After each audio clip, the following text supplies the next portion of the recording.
NEET परीक्षा विवाद और पेपर लीक के भारी दबाव के बीच केंद्रीय शिक्षा मंत्री धर्मेंद्र प्रधान को कुर्सी छोड़नी पड़ी है। 36 दिनों के इस ऐतिहासिक आंदोलन ने केंद्र सरकार को बैकफुट पर धकेल दिया, लेकिन कहानी सिर्फ दिल्ली पर आकर खत्म नहीं होती। धर्मेंद्र प्रधान का इस्तीफा अब पंजाब की राजनीति में एक नया सियासी भूचाल लेकर आया है। विपक्षी दलों ने भगवंत मान सरकार के खिलाफ मोर्चा खोल दिया है। सवाल सीधा है कि जब दिल्ली में जिम्मेदारी तय हो सकती है तो पंजाब में बार बार हो रहे पेपर लीक पर मंत्रियों के इस्तीफे क्यों नहीं। और अब शिक्षा मंत्री के इस्तीफे के बाद सवाल उठ रहा है कि जेन जी और युवाओं का अगला निशाना कौन है। इस पर देखिए हमारी खास रिपोर्ट। 20 जुलाई को सीजेपी और युवाओं के संसद मार्ग से पहले जहां सरकार अलग रणनीति पर काम कर रही थी, वहीं धीरे धीरे रणनीति बदलने लगी। सूत्रों के मुताबिक जब युवाओं का ये आंदोलन शुरू हुआ था, तब बीजेपी से जुड़ी सोशल मीडिया पर नजर रखने वाली एक टीम ने अपनी रिपोर्ट में कहा था कि सीजेपी के इस आंदोलन को लेकर दूसरे देशों से ज्यादा कंटेंट शेयर किया जा रहा है। साथ ही ये सोशल मीडिया तक ज्यादा सीमित रहेगा और जमीन पर असर नहीं दिखाएगा। लेकिन 20 जुलाई के संसद मार्च के बाद ये सोच बदली और फिर नए सिरे से इस आंदोलन का विश्लेषण किया जाने लगा। 21 जुलाई को जब संसद में एनडीए के संसदीय दल की मीटिंग हुई, उसमें भी पीएम नरेंद्र मोदी की तरफ से कहा गया कि सरकार ने पेपर लीक के बाद दोबारा अच्छे से पेपर करवाया और पेपर लीक वालों पर कड़ा एक्शन लिया। भाजपा शासन में शिक्षा मंत्री डॉक्टर मुरली मनोहर जोशी 1998 से 2004, स्मृति ईरानी 2014 से 2016, प्रकाश जावड़ेकर 2016 से 2019, रमेश पोखरियाल निशंक 2019 से 2021, धर्मेंद्र प्रधान 2021 से 2026 और अब प्रहलाद जोशी। केंद्रीय शिक्षा मंत्री के रूप में धर्मेंद्र प्रधान ने भारत की शिक्षा व्यवस्था में सुधार लाने और ऐतिहासिक राष्ट्रीय शिक्षा नीति यानी एनईपी 2020 को सफलतापूर्वक लागू करने में महत्वपूर्ण भूमिका निभाई। इसके अलावा भी उन्होंने कई अहम पलों को आगे बढ़ाया। सरकार को लग रहा था कि आंदोलन अपने आप खत्म हो जाएगा। इस स्टेज तक भी सरकार की तरफ से ये माना जा रहा था कि ये आंदोलन अपने आप खत्म हो जाएगा। फिर कोर टीम ने जो लगातार एनालिसिस कर रही थी और फीडबैक दे रही थी, ये फीडबैक दिया कि ये आंदोलन अब ऑर्गेनिक हो गया है। तब जाकर रणनीति बदली, जिसके बाद 23 जुलाई की रात को एजुकेशन सेक्रेटरी बदलने का भी फैसला लिया और प्रधानमंत्री ने भी आधी रात को इंस्टाग्राम के जरिए युवाओं को संदेश दिया। कॉकरोच जनता पार्टी यानी सीजेपी के आंदोलन और लोगों के गुस्से को लेकर एनडीए में शामिल बीजेपी के सहयोगी दलों ने फीडबैक दिया। 22 और 23 जुलाई के बीच सहयोगी दलों की तरफ से फीडबैक दिया गया कि आंदोलन का जल्द खत्म होना जरूरी है। लोगों का गुस्सा बढ़ रहा है। 21 जुलाई तक तो सरकार और बीजेपी नेताओं की तरफ से लगातार ये कहा जाता रहा कि पहले भी पेपर लीक हुए हैं और हमारी सरकार ने तो कड़ी कार्रवाई की है। सूत्रों के मुताबिक तब तक लग रहा था कि लोगों को ये मैसेज देने और समझाने में सफल रहेंगे कि हम स्टूडेंट्स के साथ हैं और हमने ही पेपर लीक पर कड़ी कार्रवाई की थी। केंद्रीय मंत्री जेपी नड्डा और जितेंद्र सिंह हॉस्पिटल जाकर 20 जुलाई के प्रदर्शन में घायल हुए स्टूडेंट से मिले भी थे। 22 जुलाई की दोपहर तक भी सरकार की तरफ से आंदोलन को कोई बड़ी दिक्कत नहीं माना जा रहा था। यह हालात जाहिर तौर पर मोदी सरकार के लिए बड़ा झटका है, लेकिन इसमें पीएम मोदी के लिए मौका भी है। अगर स्टूडेंट्स और विपक्ष में इसका श्रेय लेने की होड़ मचती है तो सरकार इस दरार को और बढ़ाने में पीछे नहीं हटेगी। अगर ऐसा हुआ तो केंद्र सरकार डिलिमिटेशन जैसे कई बिल संसद के इसी सत्र में पास करा लेगी और ये उनके लिए हारी हुई बाजी जीतने जैसी स्थिति होगी।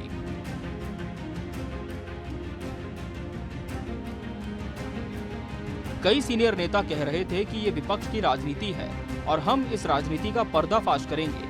सूत्रों के मुताबिक 22 जुलाई और 23 जुलाई के बीच एनडीए के सहयोगियों से भी बात हुई।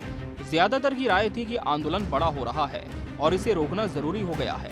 23 जुलाई को सरकार की तरफ से कोशिश हुई कि स्टूडेंट्स को बताया जाए कि सरकार परीक्षा सुधार को लेकर गंभीर है और कड़े कदम उठा रही है। हालांकि तब तक भी सरकार के भीतर ये माना जा रहा था कि शिक्षा मंत्री का इस्तीफा देना जरूरी नहीं है। कोर टीम लगातार एनालिसिस कर रही थी और फीडबैक दे रही थी। फीडबैक दिया कि आंदोलन ऑर्गेनिक हो गया है। 23 जुलाई की रात को एजुकेशन सेक्रेटरी बदलने का भी फैसला लिया और प्रधानमंत्री ने भी आधी रात को इंस्टाग्राम के जरिए युवाओं को संदेश दिया। सभी तरफ से मिल रहे फीडबैक से एहसास हो गया कि अब देर की गई तो बड़ा नुकसान हो सकता है। ये युवाओं, छात्रों और लोकतंत्र की एक बड़ी जीत है। अगर धर्मेंद्र प्रधान का इस्तीफा नहीं आता तो देश भर के छात्रों का आक्रोश और ज्यादा उग्र हो सकता था। युवाओं के गुस्से को ठंडा करने के लिए सरकार के पास इस्तीफा लेने के अलावा कोई विकल्प नहीं बचा था।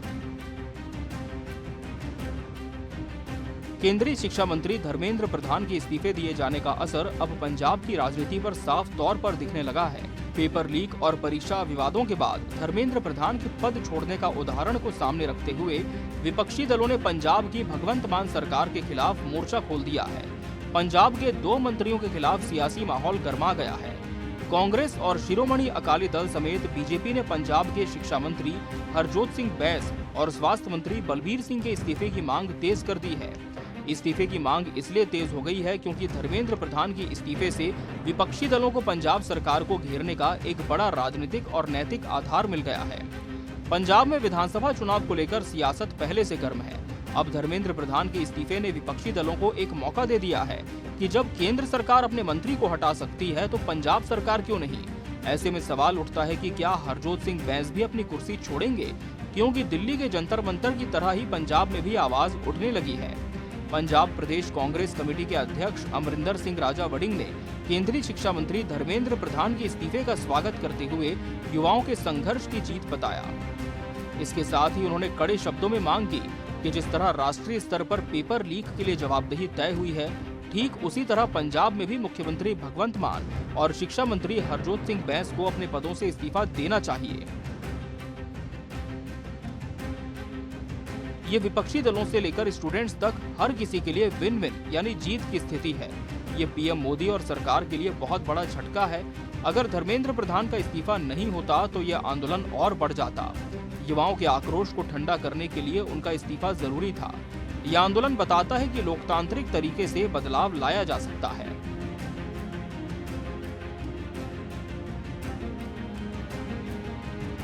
उधर राजा वड़िंग ने आरोप लगाया कि आम आदमी पार्टी सरकार के कार्यकाल के दौरान पंजाब में फार्मेसी भर्ती परीक्षा, कक्षा 12वीं की अंग्रेजी परीक्षा और ग्रुप बी के पेपर सहित कई प्रतियोगी परीक्षाओं के पेपर लीक हुए हैं। इसके अलावा आरोप लगाया कि नायब तहसीलदार भर्ती परीक्षा, कृषि अधिकारी भर्ती परीक्षा और Baba Farid university of health sciences की ओर से आयोजित फार्मासिस्ट भर्ती परीक्षा में पेपर लीक के मामले सामने आए हैं। उन्होंने कहा कि जब भी युवाओं ने इसके खिलाफ आवाज उठाई तो भगवंत मान सरकार ने उनकी समस्याओं को सुनने के बजाय पुलिस से लाठियां चलवाईं। धर्मेंद्र प्रधान जब इस्तीफा दे सकते हैं तो पंजाब के शिक्षा मंत्री हरजोत सिंह बैस और स्वास्थ्य मंत्री क्यों नहीं दे सकते हैं।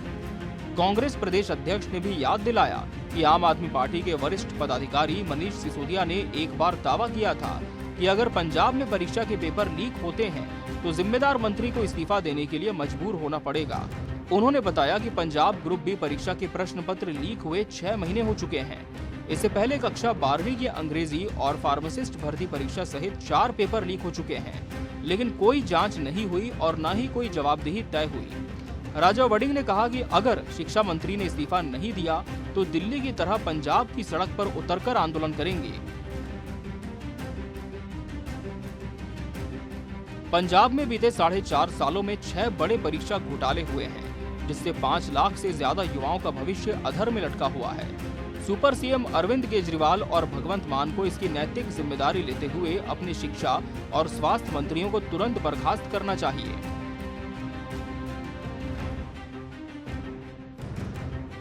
बीजेपी नेता और दिल्ली के मंत्री मनजिंदर सिंह सिरसा ने पंजाब में कथित पेपर लीक की घटनाओं को लेकर आम आदमी पार्टी व अरविंद केजरीवाल पर जोरदार हमला बोला है।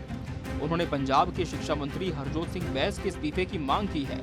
मनजिंदर सिंह सिरसा ने अरविंद केजरीवाल पर दोहरा रवैया अपनाने का आरोप लगाते हुए कहा कि दिल्ली में विरोध करने वाले नेता पंजाब के छात्रों के भविष्य पर चुप क्यों हैं। सिरसा ने पंजाब के शिक्षा मंत्री से भी इस्तीफे की मांग की और पंजाब सरकार से राज्य में कथित पेपर लीक के दोषियों के खिलाफ सख्त कार्रवाई की मांग की है। साथ ही सीजेपी के संस्थापक अभिजीत दीपके को एक वादे की याद दिलाते हुए कहा कि उन्होंने कहा था कि पंजाब में पेपर लीक की घटना होगी तो वो वहां भी आवाज उठाएंगे।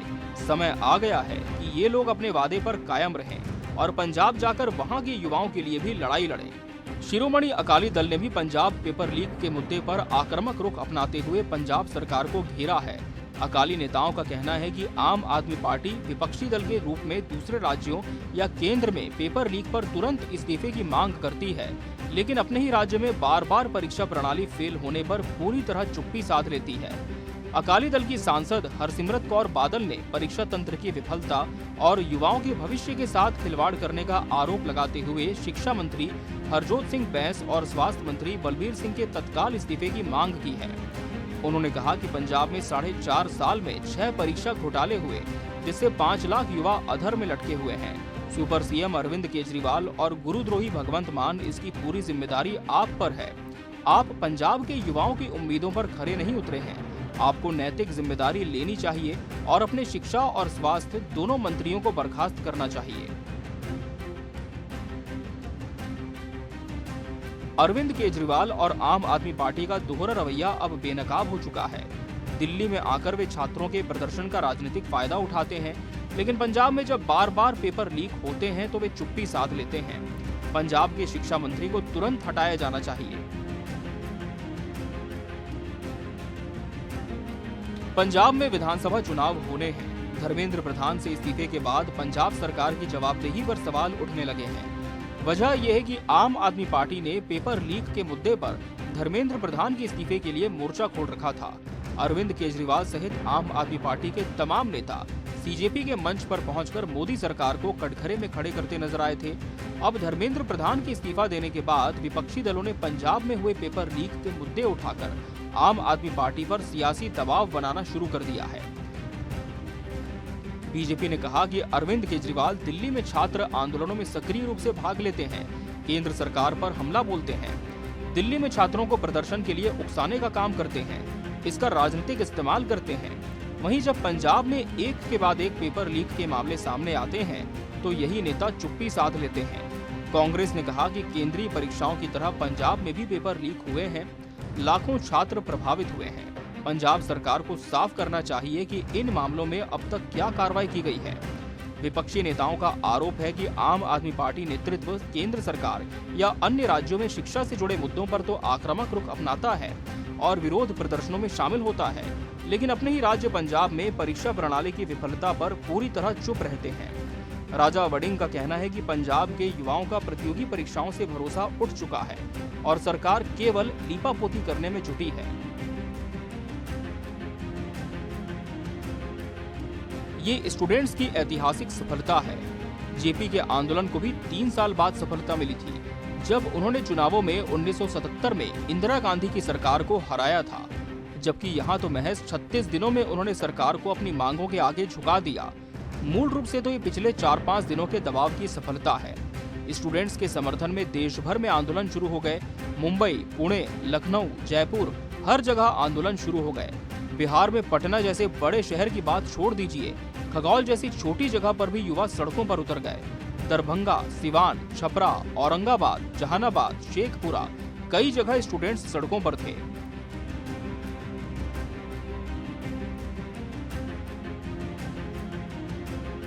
स्टूडेंट प्रोटेस्ट के बाद केंद्रीय शिक्षा मंत्री धर्मेंद्र प्रधान ने इस्तीफा दे दिया। इसके साथ ही वे मोदी सरकार के शिक्षा मंत्रालय में अपने पूर्ववर्तियों की सूची में शामिल हो गए हैं, जो अपने कार्यकाल के दौरान विवादों में रहे और फिर समय से पहले ही हटा दिए गए। भारत की शिक्षा व्यवस्था को लेकर जंतर मंतर से शुरू हुए सवालों ने एक हफ्ते के भीतर देशव्यापी युवा प्रदर्शन का रूप ले लिया, जिसके समापन की घोषणा कॉकरोच जनता पार्टी की मांगे स्वीकार किए जाने के बाद कर दी गई है। मगर इस आंदोलन ने भारत की शिक्षा व्यवस्था, परीक्षा प्रणाली और सरकार की प्राथमिकताओं पर एक नई बहस छेड़ दी है। सवाल सिर्फ मौजूदा शिक्षा मंत्री पर नहीं, बल्कि मोदी सरकार के दौरान शिक्षा मंत्रालय की पूरी दिशा को लेकर भी उठ रहे हैं। 2014 से अब तक स्मृति ईरानी, प्रकाश जावड़ेकर, रमेश पोखरियाल निशंक और धर्मेंद्र प्रधान के नेतृत्व में शिक्षा मंत्रालय ने नई शिक्षा नीति, संस्थागत बदलाव और वैचारिक बहसों के कई दौर देखे हैं। आलोचकों का आरोप है कि इन वर्षों में शिक्षा व्यवस्था में सुधार से अधिक वैचारिक बदलावों पर जोर रहा, जबकि सरकार इसे लंबे समय से लंबित संरचनात्मक सुधारों की प्रक्रिया बताती है। ऐसे में मौजूदा विवाद ने एक बार फिर सवाल खड़ा कर दिया है कि मोदी युग के चारों शिक्षा मंत्रियों की भूमिका और विरासत को किस नजरिए से देखा जाए। 12 साल की मोदी सरकार में शिक्षा मंत्रालय ही ऐसा प्रमुख मंत्रालय रहा जिसकी कमान 4 अलग अलग मंत्रियों ने संभाली। वहीं गृह, विदेश, वित्त, रक्षा और स्वास्थ्य जैसे मंत्रालयों में अपेक्षाकृत स्थिरता बनी रही। अहम बात यह है कि तीनों पूर्व शिक्षा मंत्री पद से हटाए जाने के कुछ वर्षों में अलग अलग कारणों से केंद्रीय कैबिनेट से भी गायब हो गए। शिक्षा, संस्कृति और सूचना एवं प्रसारण मंत्रालय (INP) ऐसे कुछ चुनिंदा मंत्रालय हैं जिन्हें सॉफ्ट पावर की तरह देखा जाता है और जो संघ की विचारधारा को आगे बढ़ाने के लिए अहम रहे हैं। यही कारण है कि यहाँ विवाद ज्यादा हुए और अस्थिरता भी उतनी ही दिखती है। गौर करें तो भाजपा शासनकाल में 12 सालों के भीतर 7 केंद्रीय मंत्री और संस्कृति मंत्रालय में 5 केंद्रीय मंत्री बने।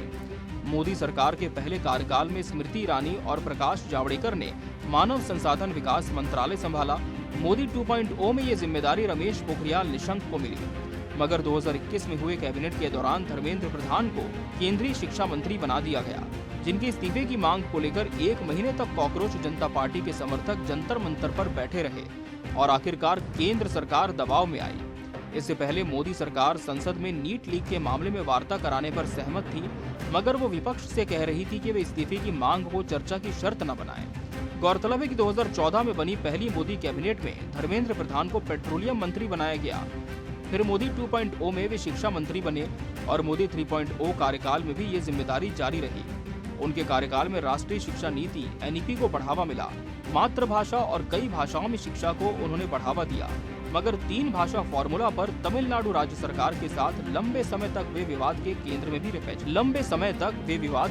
में भी रहे।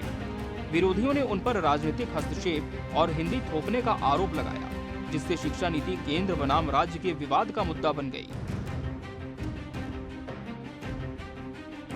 सरकार धर्मेंद्र प्रधान के इस्तीफे के लिए इसलिए तैयार नहीं थी क्योंकि उनके ऊपर संघ का हाथ है। नीट परीक्षा के लीक होने का मामला अलग कर दें तो आप पाएंगे कि संघ से जुड़े उन सभी प्रमुख लक्ष्यों को धर्मेंद्र प्रधान बिना शोर शराबा किए लागू करा पाने में सफल रहे हैं, जिनकी कोशिश उनके पूर्ववर्तियों ने जोर लगाते हुए की और विवादों में फंसते गए।